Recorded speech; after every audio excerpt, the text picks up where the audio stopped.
Unit 3, Chapter 10, Cell Cycle and Cell Division. In this chapter, we are going to see cell cycle, M phase, significance of mitosis, meiosis, significance of meiosis. Okay, let's begin with the cell cycle.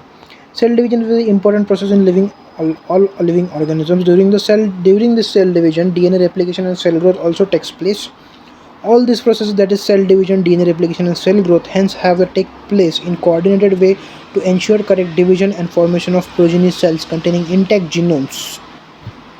The sequence of events by which the cell duplicates its genome synthesis the other constituent of cell and eventually divide into two daughter cells is termed as cell cycle. See about phases of cell cycle. We generally know there is interphase, M phase, G1 phase, S phase and G2 phase. We are not going into details of these phases, but we just have to see that we are just going to see summary of these phases in this chapter. When we talk about prophase, which is first stage of mitosis, follows the SG2 phase of interphase. Then metaphase comprises of disintegration of nuclear envelope, marks the start of second phase of mitosis. Hence, chromosomes are spread through cytoplasm of the cell. Then is anaphase. At the onset of anaphase, each chromosome arranged at the metaphase plate is split simultaneously and the two daughter chromatids. And the telophase, at the beginning of final stage of mitosis, that is telophase, the chromosomes have reached their respective poles, decondense and lose their individuality. Cytokines. Mitosis accomplishes not only segregation of duplicated chromosomes into daughter nuclei, but cells itself divided into two daughter cells by separate process called cytokines.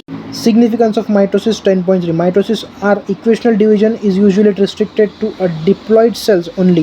However, in some lower plants and in some social insects, haploid cells also divide by mitosis.